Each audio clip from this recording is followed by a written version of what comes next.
OSPF or Open Shortest Path First. In this video I am going to talk about the OSPF fundamentals, and also we will learn what is the OSPF, what is the function of the OSPF, and what are the components of the OSPF, and finally we will learn about some of the fundamentals topics related to the OSPF. In future videos we will talk about the more advanced features of the OSPF, more advanced configuration, and finally you will learn OSPF completely in this class. The first thing that we should know is that the OSPF is one of the IGP protocols, IGP or Interior Gateway Protocol. Let me to review some of the topics related to the routing. You know that for completing the routing table in one router we have two choices. The first choice is the static configuration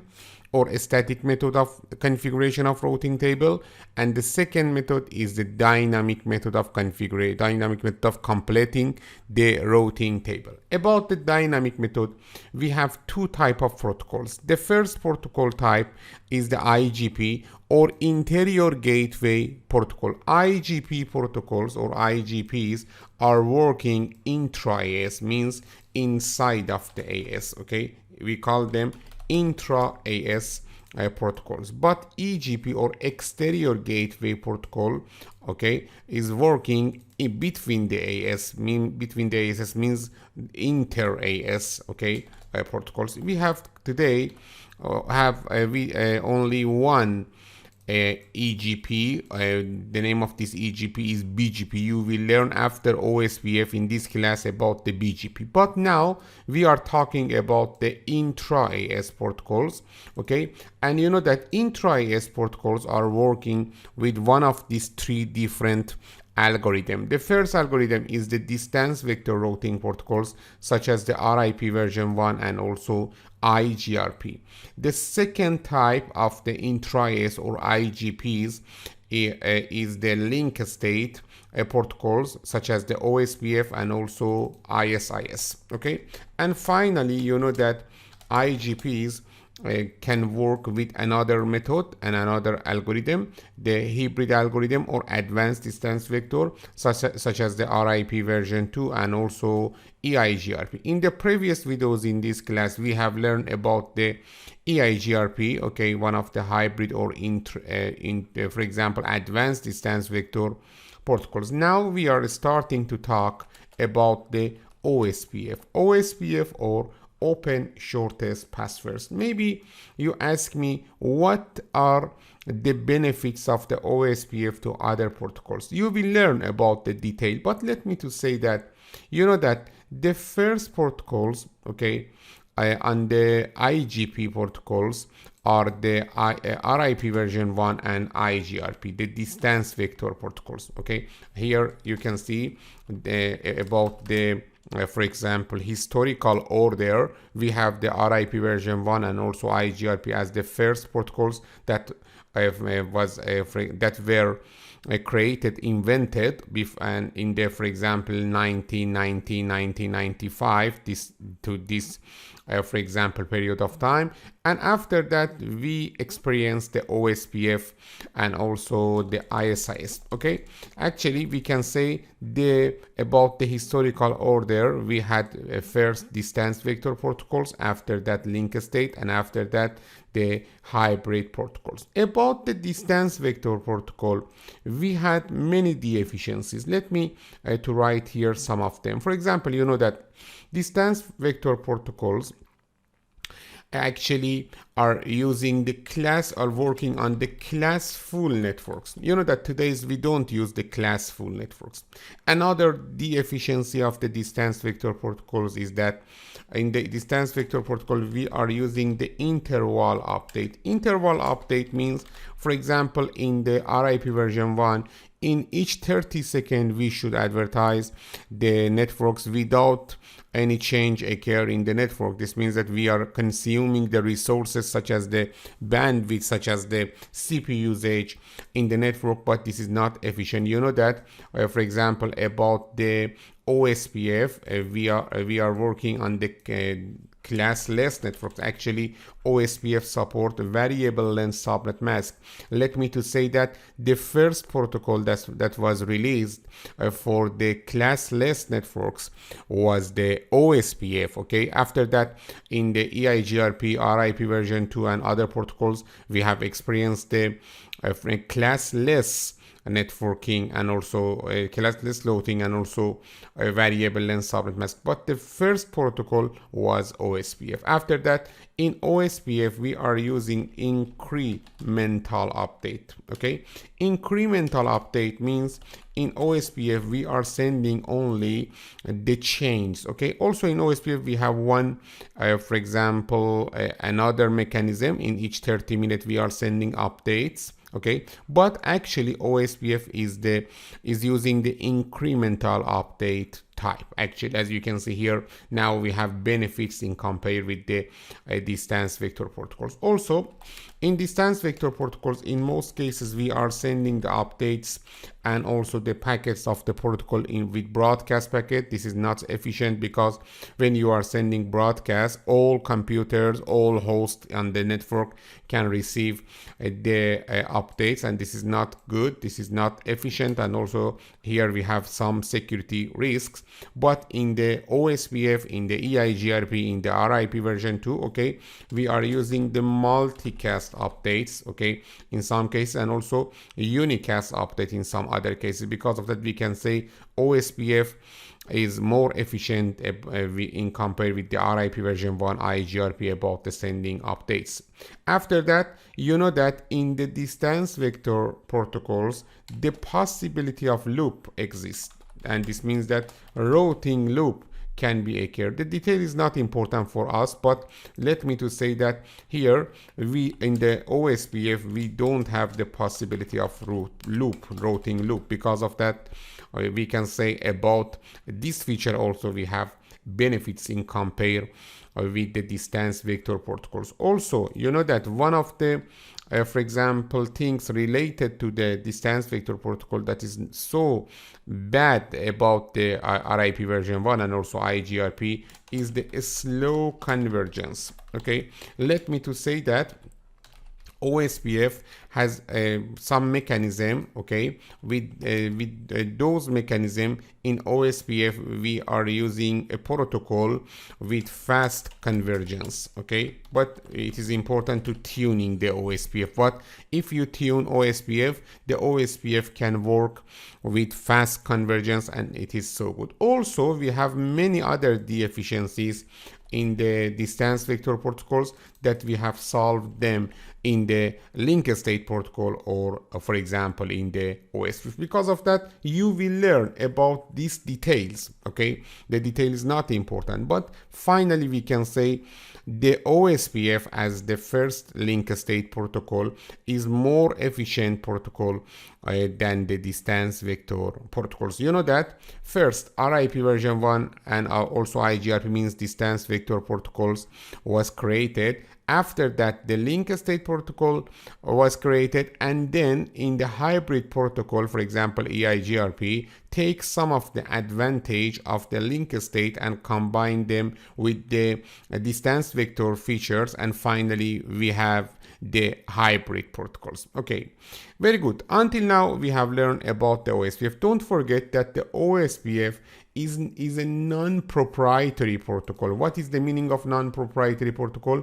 The meaning of non-proprietary protocol means the OSPF is not for example is not owned, okay, with one brand. Actually, the OSPF ownership is for the standard bodies such as the IETF. Because of that, you can use OSPF in each brand. You don't have any limitation about the usage of OSPF in one brand, and this is one of the advantage of the OSPF. Let me to say that in the first days until 2013, EIGRP is one of the Cisco proprietary protocols, and you could use the EIGRP only on Cisco brands, on Cisco devices, but OSPF can be used in, for example, all time in all brands. Because of that, maybe the OSPF is the most implemented routing protocol in the world. Because of that, now we know that the OSPF is suitable for multi-vendor networks, non-proprietary IGP. Also, you know that as you can see here, the OSPF is the abbreviation of the Open Shortest Path First. What does it mean? Open Shortest Path First means Open SPF. Okay, here as you can see, we have Open SPF. SPF is the name of the one algorithm, one mathematical algorithm that Dr. Dijkstra, okay, created this algorithm, and we are using the SPF or Shortest Path First in two protocols, OSPF and also ISIS. Okay. And because of that, you will learn about the SPF in this class. But let me to say that actually OSPF means Open SPF. Open SPF means open means non-proprietary. SPF means the algorithm that Dr. Dijkstra created this algorithm, and we are using it for calculating the best path in the network.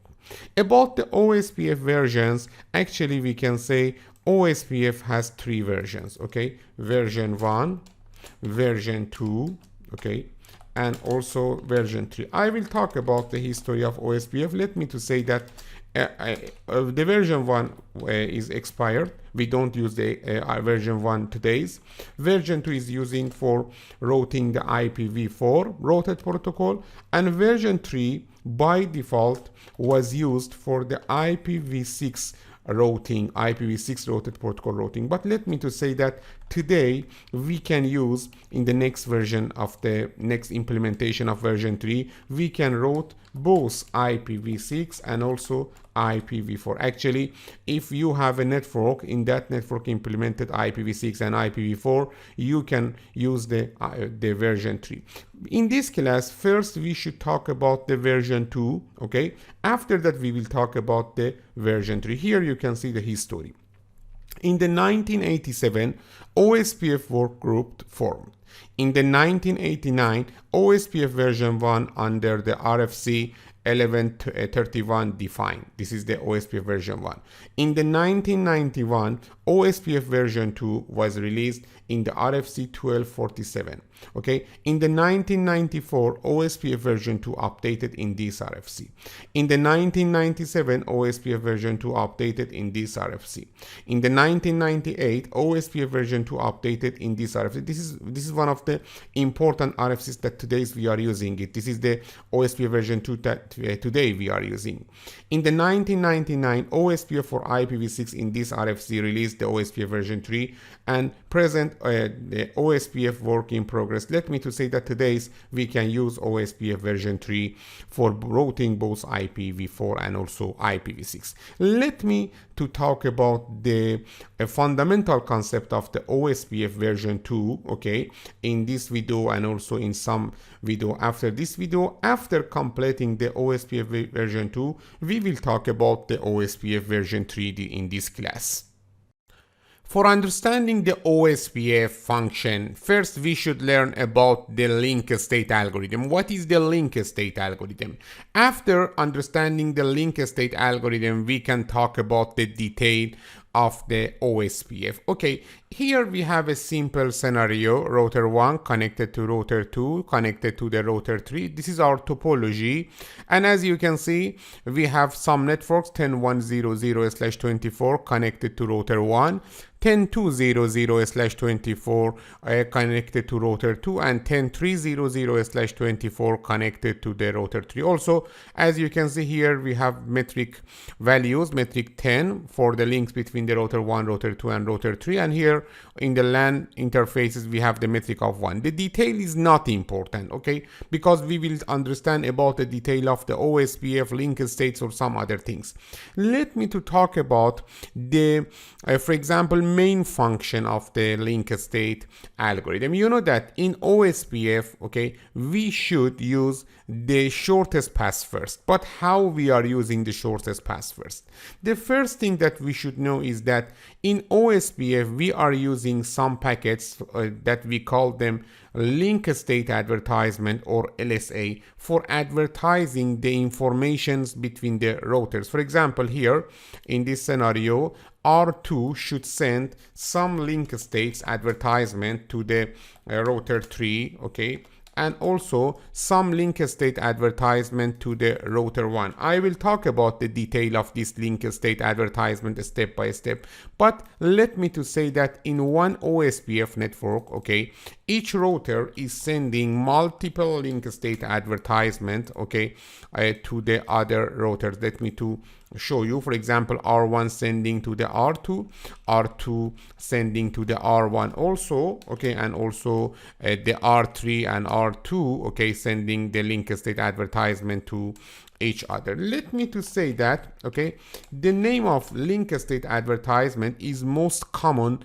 when we are talking about the advertising of the link states between the routers, but actually, okay, you will learn about this in the future.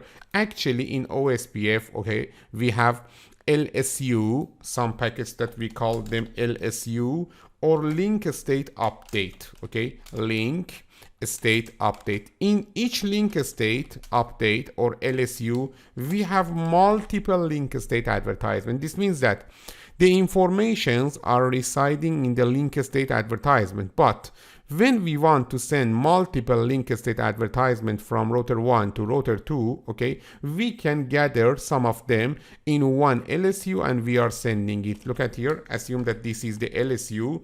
Inside of one LSU, we have multiple LSA. Actually, the informations are residing in the LSAs, but we are sending LSU, but maybe in the figures you see the link state advertisement sending and receiving between the routers. Okay, maybe you ask me, what are the information of the link states? You will learn about this in future more than this, but for now let me to show you one simple example about the information that we have in the link state advertisements.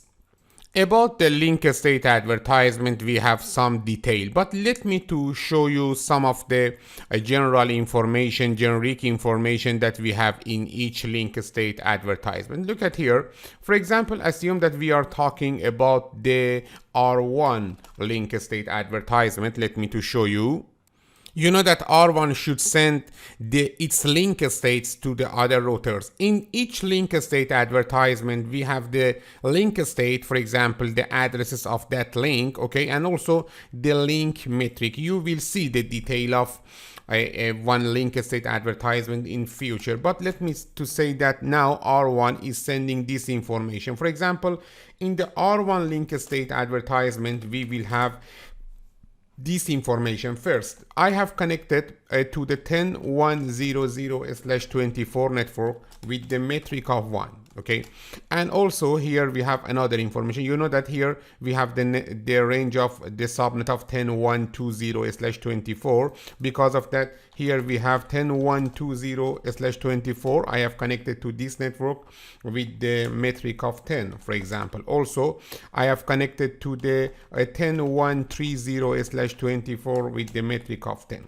This is the link state advertisement of the router 1. Router 1 should send this link state advertisement to both router 2 and also router 3. Also, the router 2 should send its link state advertisement. Assume that this is our link state advertisement in the router 2. Here we have this information. I have connected to the 10.200/24 with the metric of 1, and also I have connected to the for example 10.120/24 to this link with the metric of 10, and finally to the 10.230/24 with the metric of 10 again. After that, in the link state advertisement of the for example router 3, we will have this information that I have connected to the 10.300/24 with the metric of 1, then to the for example 10.130/24 with the metric of 10, and to the 10.230/24 with the metric of 10. You know that here we have also some another information. The detail is not important for us now. After advertising these link states to other routers, each router has link state of other routers. For example, R1 has the link state of router 2 and router 3, R2 has the link state of router 1 and router 3, and R3 means router 3 has the link state of for example, router 1 and router 2. This means that each router should store the link states of other routers beside of its link state, okay? And where is the place of storing these link states? The name of this place, this database, is the link state database, or LSDB. In each router, okay, we have one local LSDB or link state database, and in each link state database we have the link state of the other routers in our topology. Let me to show you. For example, in this scenario, in the router 1 we have one LSDB, okay, link state database of router 1. Here we have this information, a link state advertisement of the router 1, and also link state advertisement of the router 2, and also link state advertisement of the router 3. Also, we have exactly same link state database on the router 2, okay, and also on the router 3. This means that now we have the same view about the network in all of the routers. Actually, this link state database now can include the topology of the network. Assume that router 1 has link state of itself, link state of router 2, and link state of router 3. You know that router 1 easily can draw this topology, also router 2, also router 3. Actually, each router has its view of the network, and about the view of the network, about the topology, all of them in this scenario have the same view. This is the first step. In the next step, after completing the link state database in each router, okay, each router should calculate the SPF algorithm on its topology. For example, R1 now has LSDB. On this LSDB, okay, R1 can calculate the digest-trust shortest path first, or SPF. What is the result? The result is the view of the R1, okay, to all of the network, but this view is a loop-free topology of shortest path. Look at here. This is the view, or this is the result of the SPF, or shortest path first, from the view of the router 1. As you can see, in this, for example, view, we don't have the link between the router 3 and router 2. Why? Because this SPF, this shortest path, for example, 3, this is the SPT, or shortest path 3, okay? Here, we don't want to have loop. As you can see, from the router 1, the best path to the 10200/24 is the path from the router 2. Why? Because here we have the metric of 10 plus 1, 11, but the metric from the router 3 equal to the 10 plus 10 plus 1, 21, okay? This means that the best path is this path for 10200/24, and for the 10300/24, the best path from this path. Actually, here we have one SPF 3, or SPT. SPF 3 means shortest path first result 3, okay, this is a 3, and SPT means shortest path 3. This is the view of R1. Actually, each router should assume itself in, for example, as the root of the tree. You know that here also we have one link between the router 2 and router 3. Maybe you ask me what is the, for example, view of router 1 related to the router 2 to this path. Okay, because here we have one pass, we have two passes with equal metric. We can say that the R1 now can see this, for example, pass from two way, this way, router 2, and also the router 3. But if you increase a little the, for example, metric of this link, assume that this is, here we have the metric of 11, okay, the result is that here we have this pass metric 11, and also about the shortest path 3 we have one link from the router 1, okay, to the for example the network here 10230/24. You will learn about the tree. The only things that now is important for us is understanding the main function of the OSPF. Okay, here you can see the R2's SPF tree after SPF calculation. Again, in R2 we have LSTB. On the LSTB we should calculate the SPF or shortest path free. okay? And after that, after shortest path first, after the shortest path first, we will have this loop-free topology, and also in the router tree you can see the view is this view. You know that in one country, okay, in different cities we have the same map about the country, okay? But when you want to calculate your, for example, best path from one city to another cities, you are assuming your city as the root of the country, and after that you can calculate which path is best for reaching to other cities. This means that on all cities we are using the same map, okay, about the country. But when we are trying to find the best path to each destination, okay, we are using the same mechanism. For example, the lowest distance is better path, is the best path. But you should consume your city as the root of your calculation. And again, here we are doing with the same, for example, behavior. Let me to review. In the OSPF, or open shortest path first, we need the topology, we need the, for example, the network, okay, topology in each router. How each router learn about the topology? It is so easy. Each router should send its link states to the other routers. Finally, in each router, we will have the link state advertisement of the other routers, and also the router itself. These link state advertisements received from the other routers are storing in one local database. We call it the LSDB. You know that each link state advertisement include link state and also link metrics.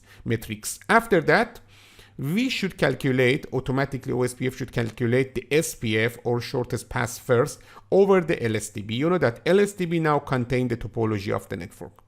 And with the Digestra's SPF, we will have a loop-free topology of shortest path. And you know that the view of each router, the view of for the SPT, or shortest path tree after the SPF, is unique in each router. For example, the view of R1 related to SPT is different with the view of router 2, and finally with the view of the router 3. And after that, each router can, for example, use the best path after calculation in its routing table. Actually, until now, about the OSPF, we have learned that in OSPF we have two tables. Okay, the first table, okay, is the LSDB, or link state database. The second table is the routing table. Also, let me to say that in OSPF also we have another table. We call it the neighborship table, like the EIGRP. Actually, EIGRP is like the OSPF. Okay, neighborship table. And finally, now we know that about the OSPF, we have three tables: neighborship table, link state database or database table, and finally the routing table.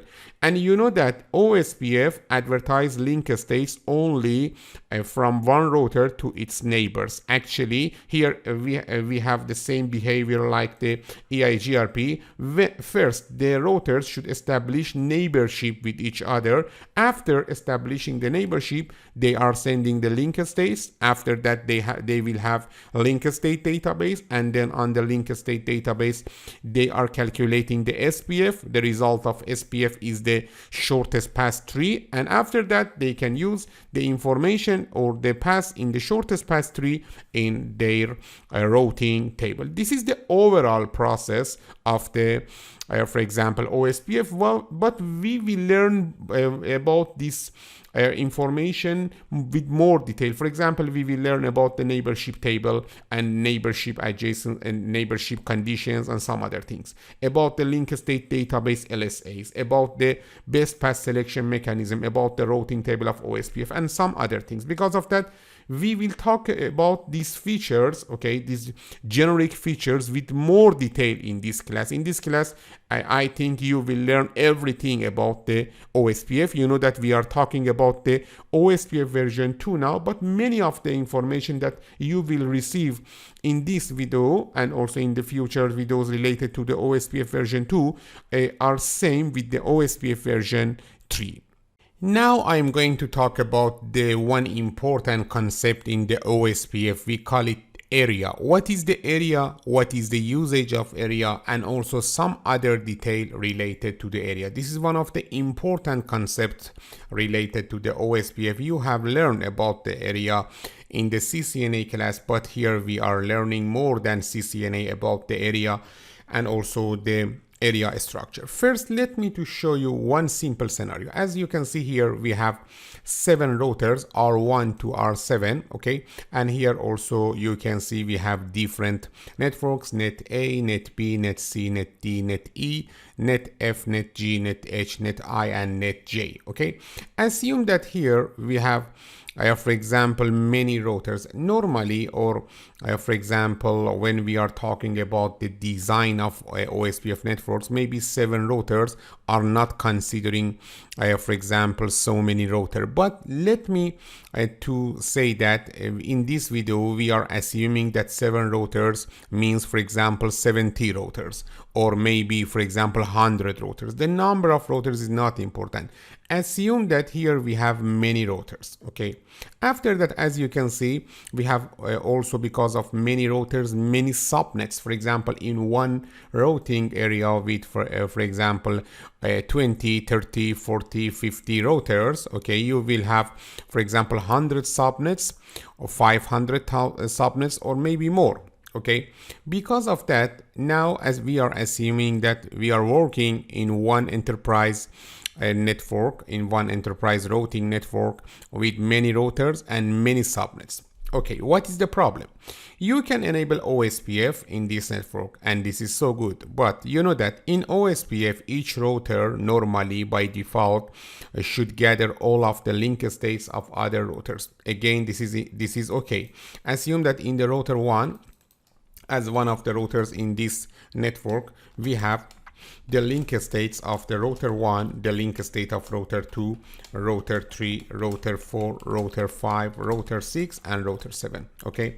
And we know that this amount of information is huge information. Also, you know that in router 2, we have all of this information.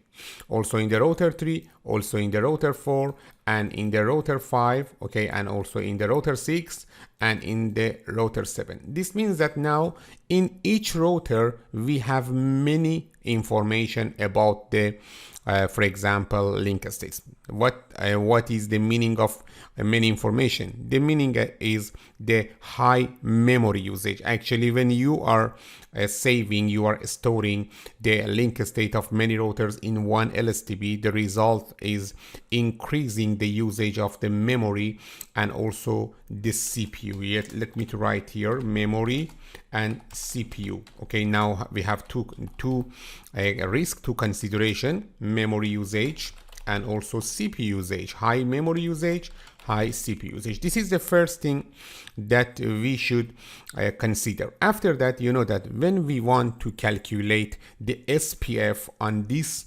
huge information, okay, we need to, for example, use more CPU process. And this means that our routers should use from the higher platforms, okay? When the network is increasing about the size, okay, we should, for example, use more advanced routers with more cost. This means that when you are using OSPF in one network and the network is growing, you need to buy new routers with, for example, most powerful CPU and also other resources. This means that about the cost also we have some consideration in this type of networks. After that, you know that when you are experiencing one change in the network, okay, the SPF should be calculated again. What does it mean? It means that we will have a slower convergence, okay, and this means that we have more convergence time. Why? Assume that we are working in one network with many routers, with many subnets, and now we are experiencing one change. And again, we should calculate the SPF. SPF can take more time. This means that we need more time for calculating the new best path to one destination, and this means that a slower convergence or the more convergence time, you know that this is not so good. Also, assume that here one of the network failed. For example, the net I failed, okay, means this network is not available now, or in some other routers, for example, one of the routers may be failed. This means that again we should do another SPF. Why? Because now in the router 1 we have the link states of the router 6. When the router 6 is generating new LSA, we should calculate new SPF. This means that a full SPT calculation should run when a link flap within the area. Assume that here we have a link flap, okay? In the router 1, we should calculate. In the router 2, we should calculate the new SPF, also in other routers. And assume that now we have, for example, 2 flapping links. And this means that we have higher CPU usage, and also, for example, this result to the for example, problem related to the forwarding traffic, because when router calculating the new SPT, the router's CPU resources should consume for the SPF, and the router's capacity for forwarding of traffic is decreasing. And this means that here we have the propagation of the change propagation, or link failure propagation. Let me write here, link failures propagation. Okay, this means that when you are using one OSPF in one network, when the network is for example growing, we have many problems.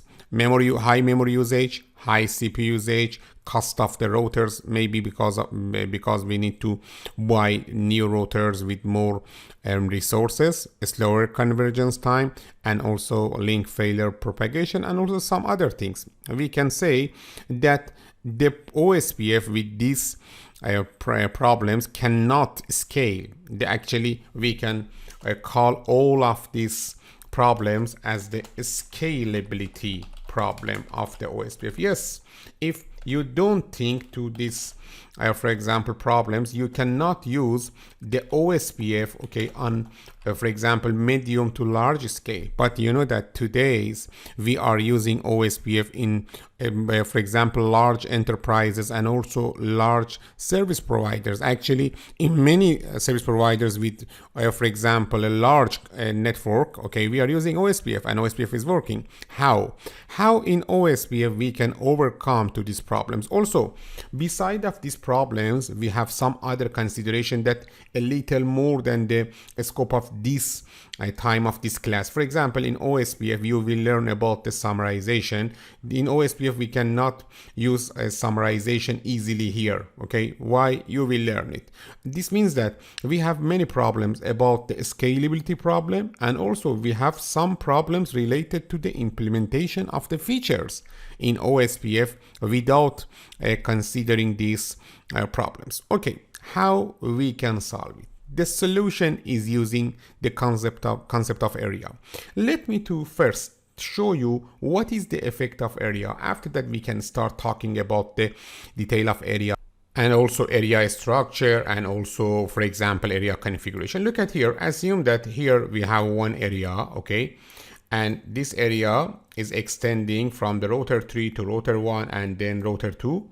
After that, we have another area. Let me to show you this area extending from the router 3 to the router 5, okay, and finally we have another area from the router 5, okay, to the router 6 and router 7. Okay, you will learn about the detail of these areas, but first let me to start with this design. In this scenario, as you can see, now we have 3 areas. Maybe you ask me, what is the effect of this area structure in our problems? The first thing is that in each area now we have some routers. For example, in this area we have some routers, in this area we have another routers, okay, and also in the last area we have another routers. First, let me to say that how we can identify different areas from each other. Each area has one ID, okay, we call it the area ID. Let me to write here area ID or area identifier. What is the area identifier?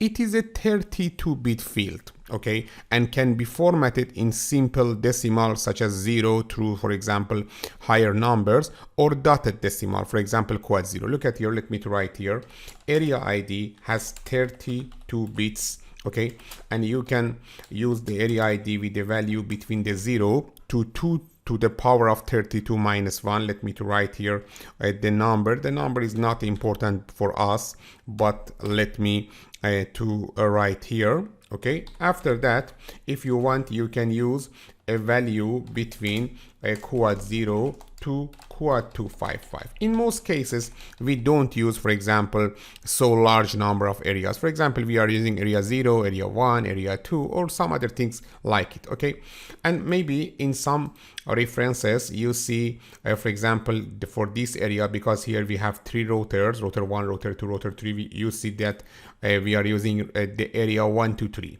and here area 3, 4, 5. Okay, or here area, for example, 5, 6, 7. It is possible. Okay, but in for some areas we need to use some rules. For example, here it is important to using the area 0. I will talk about them.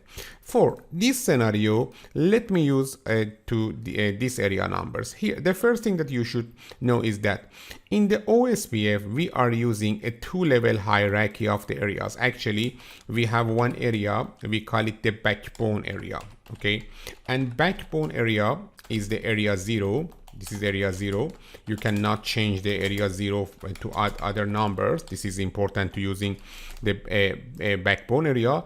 And other areas, for example, area 1, area 2, or some other areas, okay, are connecting directly to the backbone area. You cannot connect different areas to each other. All of them should be connected only to the area 0. Here, as you can see in OSPF, we are using a 2-tier hierarchy. Okay, actually in OSPF, we should design areas in 2-tier hierarchy. And don't forget, this is because of the, for example, preventing some routing loops. The backbone design is crucial to preventing routing loops. As you can see here, now we have one area. This is the backbone area, and these two area, okay, left area and also right area, are connecting to the backbone area. And as I mentioned before about the backbone area, we should use area 0, or if you want, you can use area,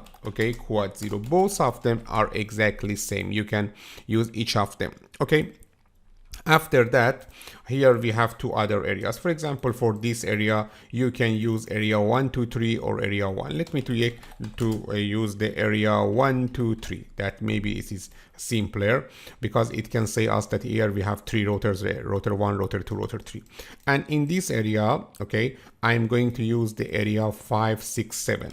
Okay, 5, 6, 7. That's it. Now we have 2-tier hierarchy. Area 0 connected to area 1, 2, 3. Area 0 connected to area 5, 6, 7. Okay, what is the effect of this design? What is the effect of area structure in the OSPF? Let me talk about it. The first thing that you should know is that in one area, the rotors, okay, are learning about only the topology of that area. For example, R1 doesn't know anything about the topology of the areas 0 or area 5, 6, 7. Actually, in the rotor 1, now we have only the link state of rotor 1, rotor 2, and rotor 3. Also, you know that the rotor 3 has an interface in 2 areas. Only the information about the area 1, 2, 3 is sending to the rotor 1. Actually, here about the rotor 3, let me to say that the information about the area 1, 2, 3 is sending to the rotor 1. Also, exactly we have the same information in the rotor 2 and also in the rotor 3 for this area. Actually, as you can imagine that the rotor 1, rotor 2, and rotor 3 doesn't know about the topology of other sites. Maybe you wonder how the rotor 1s can send traffic to other networks without informing about the topology. You will learn about it. But until now, we have learned that the effect of area is limiting the information in each rotor. Also in the, for example, area 5, 6, 7, we have this information in the rotor 6, LSA of the rotor 5, 6, 7. And also, you know that about the rotor 5, we have only information about the area 5, 6, 7 in the R6. Also, we have exactly same database in the rotor 7 and also in the rotor 5 for this area. This means that when we are using the area structure, each rotor inside of one area know about the, for example, area residing that on that area. Okay, also in the area 0, again router 3 we have has this information, the router 3's information related to the area 0, and also router 4 link state, and also router 5 link state about the area 0. That's it. This means that the routers in the area backbone also has the information limited to their area. This, what does it mean? It means that now we have solved the memory usage, okay, and high memory usage, and also high CPU usage for example, storing this information about. And also, you know that because the R1 doesn't know about the topology of other areas, okay, it doesn't need to increase the, for example, CPU model or memory, for example, amount of memory that we have installed on the router 1. Because of that, about the cost, now we don't have problem.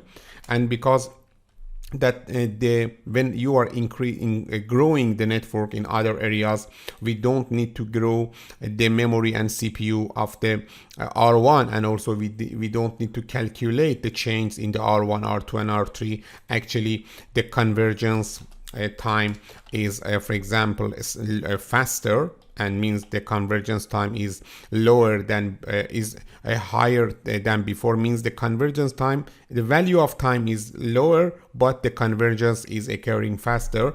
And link failure propagation does not occur in all network, because assume that now here the router 6 failed. The router 6 failed, we don't need to send information to router 1 because router 1 is residing in another area. Actually, with the area structure, we can scale the network more easier. Also, we have some other for example features. I will talk about them.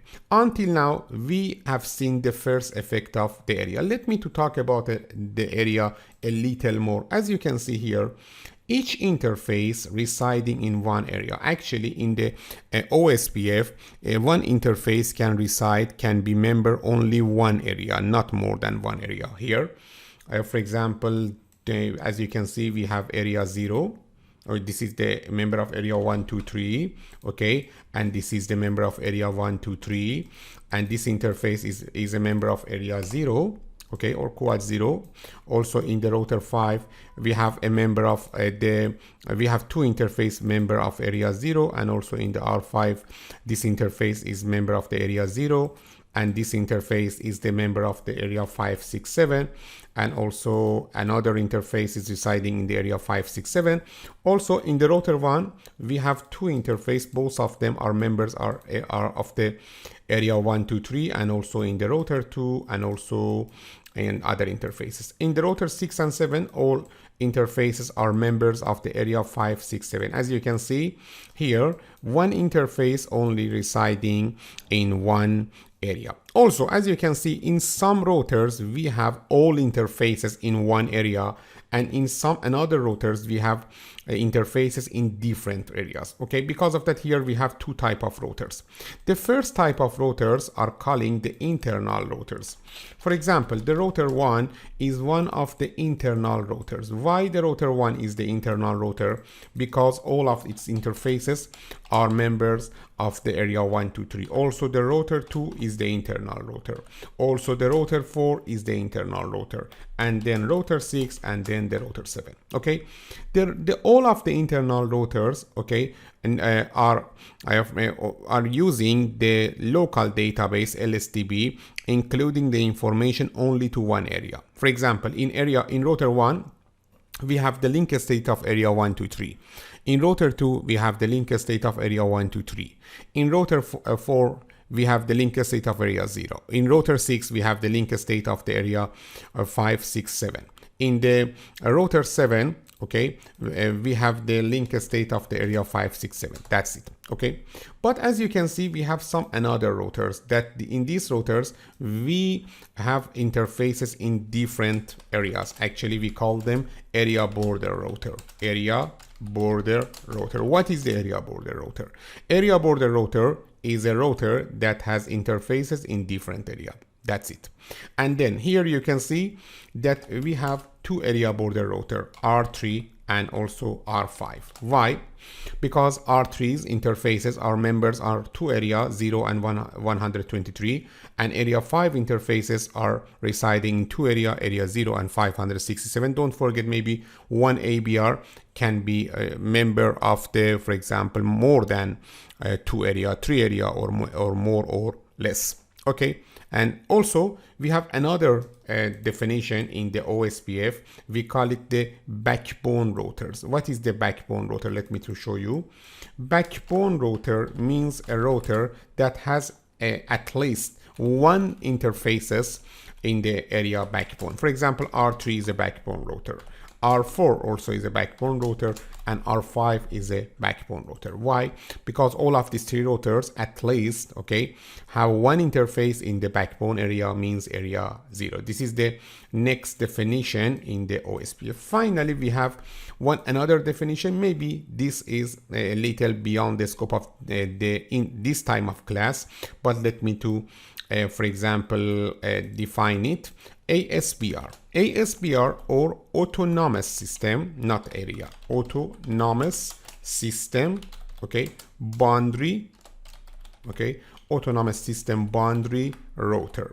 Autonomous system boundary router is a router that connect OSPF area, OSPF routing domain, to the other networks. You will learn about the autonomous system boundary router in the concept of redistribution. Let me to show you here one simple example. Assume that R1 connected to the router 2 and connected to the router 3. Okay, here between the R1 and R2 we are configuring OSPF, and between the router 2 and router 3 we are configuring EIGRP. Actually, the R2 is the ASBR. Why? Because the R2 connected the OSPF domain to the EIGRP domain, and here if you want to have communication between two for example routing domain, you should configure the redistribution. You will learn about the redistribution in this course, but not now. Because of that, let me to remove it. And now we know that in OSPF we have 4 type of routers: internal routers, ABR router, ASBR router, and also backbone router. You know that always one ABR is backbone router, because you know that all areas should connect to the area 0. Because of that, we have ABRs with at least one interface in the area 0. Because of that, the backbone router, the ABR, it is we can ensure that the ABR is one of the for example backbone routers. Also, actually one router can be ASBR and also ABR and also backbone router. Okay, maybe now you want to think the for example definition of the area. Area is a logical concept. What is the meaning of logical concept? You know that actually we have one physical network. Okay, in this physical network, with configuring different interfaces in different area, we are creating these boundaries. You know that actually in physical network we don't have any boundary. We have all of the routers connected to each other, okay, with the some links. But because we are configuring different interfaces in different area, okay, we are creating the logical boundaries, and after that some rules of the about the OSPF. Look at here, all of interfaces that are residing here are using the area configuration of 1, 2, 3. All of the interfaces in this part are using the area 0 configuration. I will show you the configuration. And here, as you can see, all of the interfaces are members of the area 567. What does it mean? It means that now we have these logical boundaries. Okay, actually this is not real.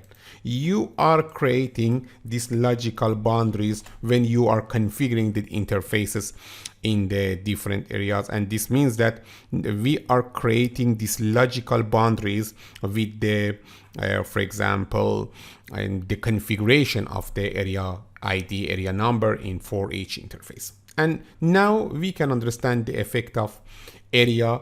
The area can help us to reducing the memory usage, reducing the CPU usage, reducing the cost of devices, and for example using the more efficient network with faster convergence time. And also when one link fail in some type of some part of network fail, we don't need to calculate SPF in another area. Also about some other features, some other advanced features, we will have many benefits with the area structure. For example, you cannot use the summarization inside of one area. I will talk about the reason of this, but you can easily summarize the routes between the areas. Actually, for using some of the benefits, some of the functionalities of the OSPF, okay, we need to use summarization, or we need to use area structure and after that summarization. Okay, then now we can talk about the for example, other detail. The first thing that I am going to talk about that is what is the view of each network in related to the all of the network, because you know that as you can see here in the LSTB of each router, we have information, we have link states only related to that area. For example, R1, R2, and R3 know about only its the topology of their area 1 to 3.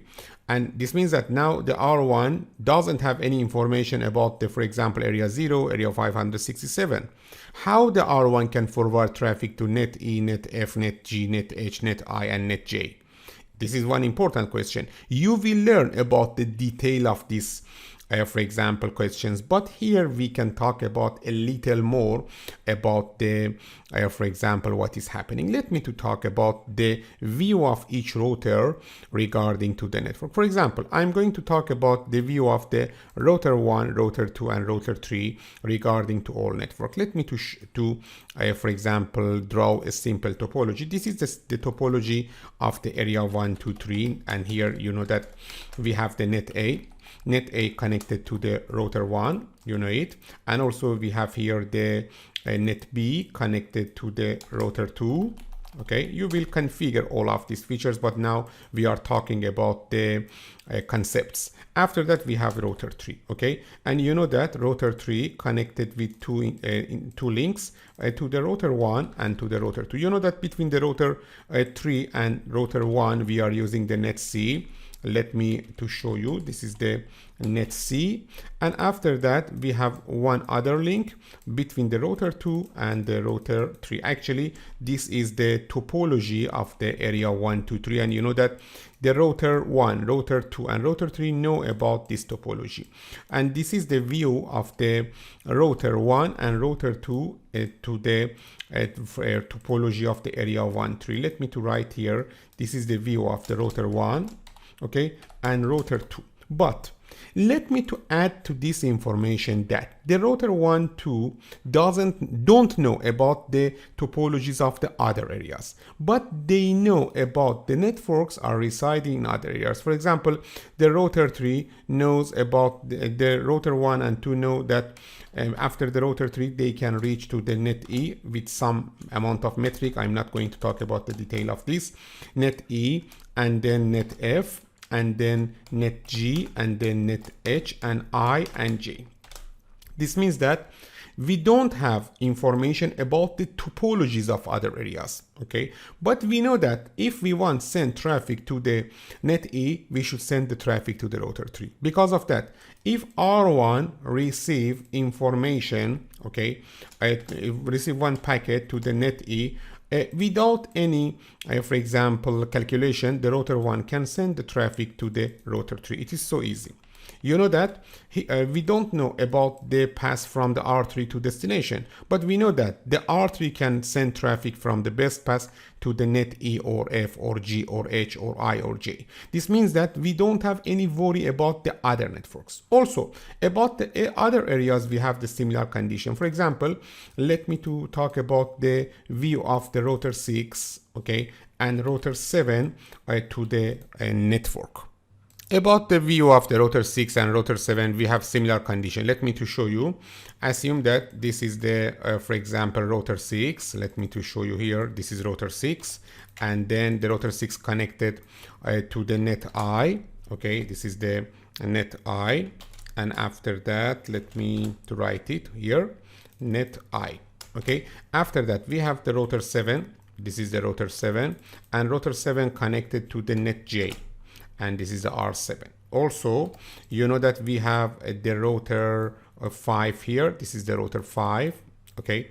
And then between the router 6 and router 5, we have one link. This is one link. Let me to show you. This link has the, for example, range of net G. This is the net G. And after that, you know that here we have another link between the router 7 and the router 5, and the address of this or subnet of this link is net H. That's it. This is the view of the router 6 and router 7, and also from the router 5, they know that they can reach to the net A. Let me write here, net A, net B, net C, net D, and then net E, and finally net F. Okay.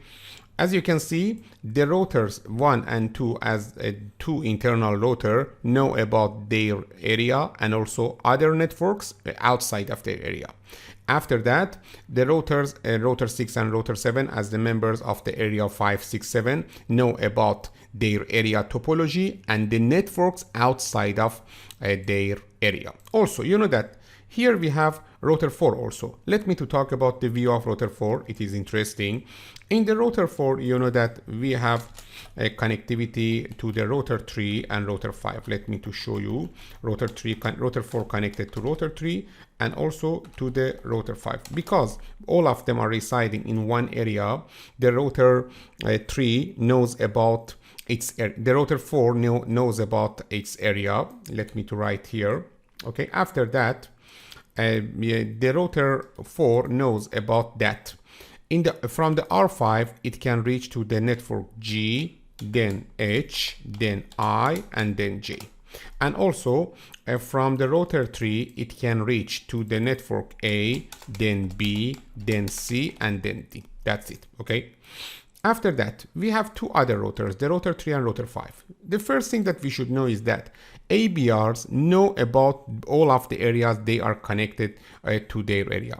But they are not advertising the topology information of one area to another area. For example, R3 know about the area 1 to 3 and also area 0. But R3 doesn't send the topology information of the area 1 to 3 to area 0 or from the area 0 to the area 1 to 3. Okay, you will learn about the detail of this information, but for now let me to say that the view of the R3, okay, regarding to all network is this. Look at here first. Let me to write here. This is the view of R4. Now I am going to show you the view of the R3. This is the view of R3. First, we should repeat the area 1 to 3, okay, because R3 actually is member of two area. First area, for example, 1, 2, 3, and second area 0. Okay, if anybody asks you the ABR is member of which areas, you can say to the all of area the ABR connected to them. Okay, after that, this is the view of the R3 to the area 1, 2, 3, and also you know that R3 connected to the R4, and after that, because of that, the R3 knows about the area 0 here. And then let me to write here area 1, 2, 3. This is the view in the database of R3. I will show you that we have two part of information. The first type related to area 1, 2, 3, and the second part related to the area 0. Okay, this means that actually we have these boundaries inside of the LSTB of the router 3 as the ABR. This is our boundary. Let me to show you. It is so important to knowing about the concepts, because when you are configuring, actually you are implementing the concepts that you know.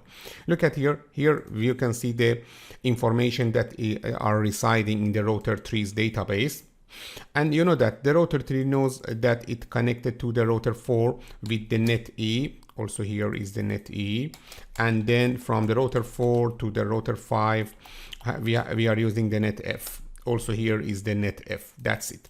This is the view of the R3 to all networks, to the area 0 and area for example 1, 2, 3. But beside of this information, R3 knows that from the router 5 it can reach to these networks. It is so easy. This is the view of the R3 to all networks. R3 knows about the area 1 to 3. R3 knows about the area 0 topology, okay? And also R3 knows from the router 5, it can reach to the network G, for example, H, I, and J. And after that, you know that about the R5, we can easily draw a view of the R5. You can do it as a practice. R5 knows about the area 5, 6, 7 and also area 0 about the topology. And after that, R5 knows that the net A, B, C, and D are reachable from the router 3. Actually, you should for example, identify the concept of topology and the networks. Topology means the physical connectivities, okay, and also physical devices. But when we are talking about the network is not topology. Network means the subnets that we have in another area.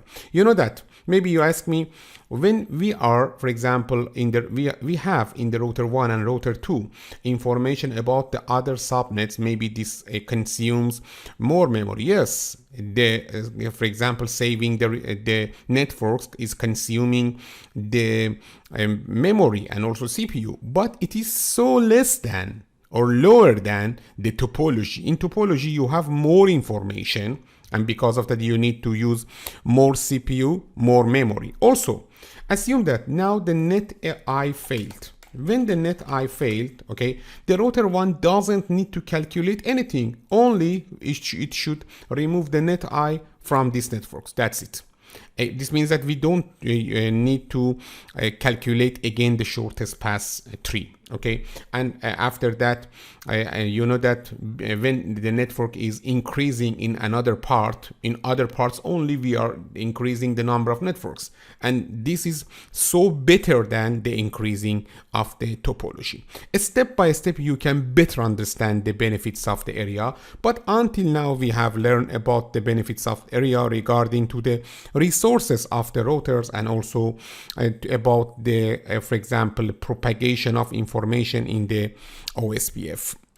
Maybe you ask me how router 1 and router 2 know about the net E, F, G, and H and I. You will learn about the detail, but let me to give you a little more information now. Okay, look at here.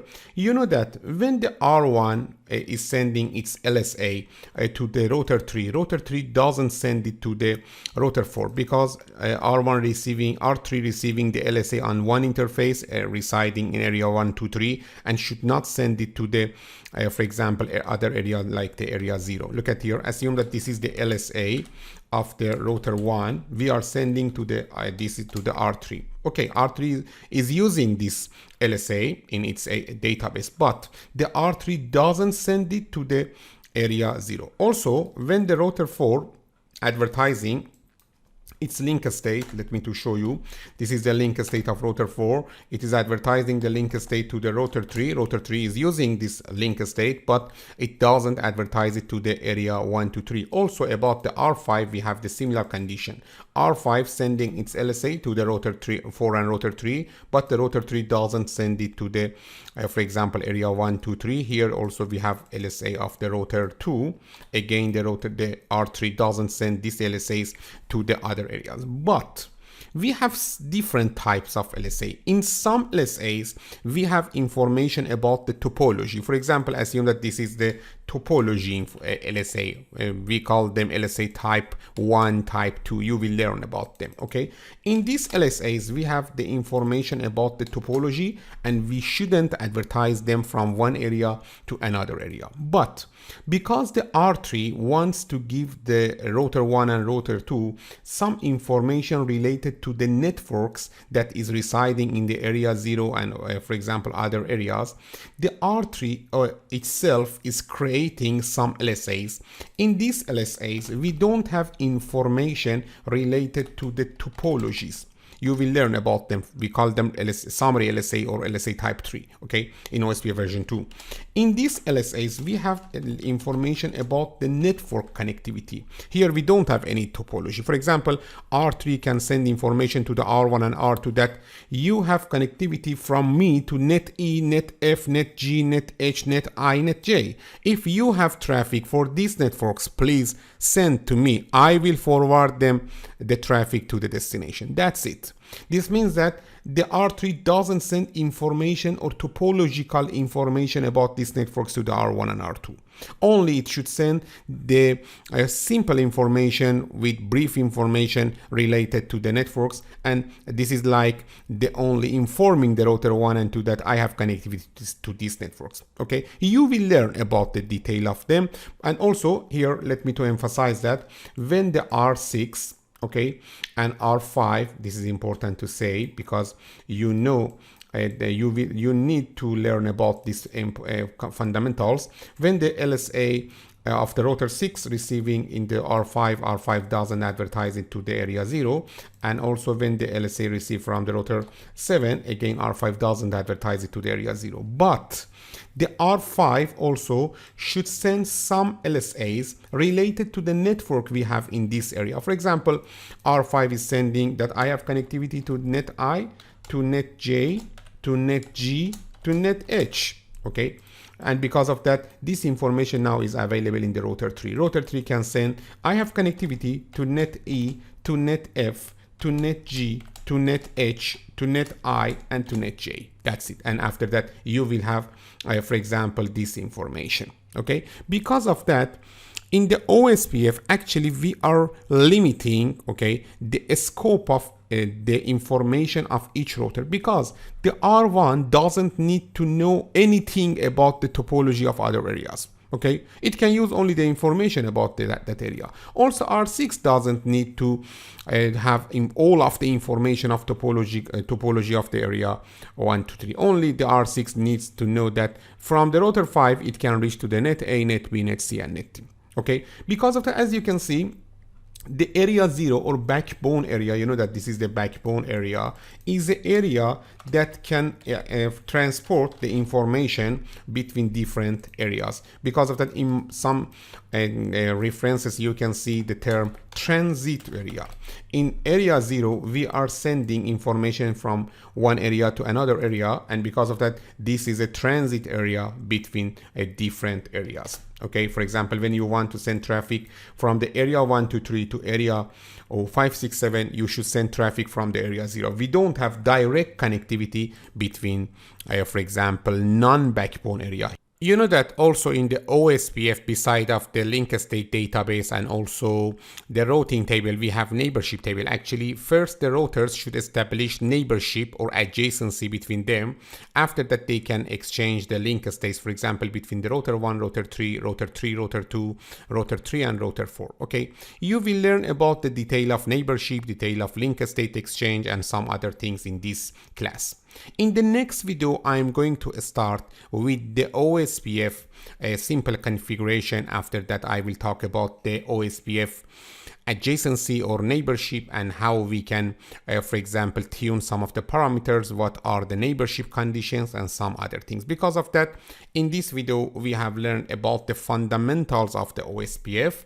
In the next video, we will start talking about the configuration, basic configuration, and also some other more detailed information related to the OSPF. You should first review all of the concept of this video. After that, you will be ready for learning more than this with more detailed information, okay, in the next video.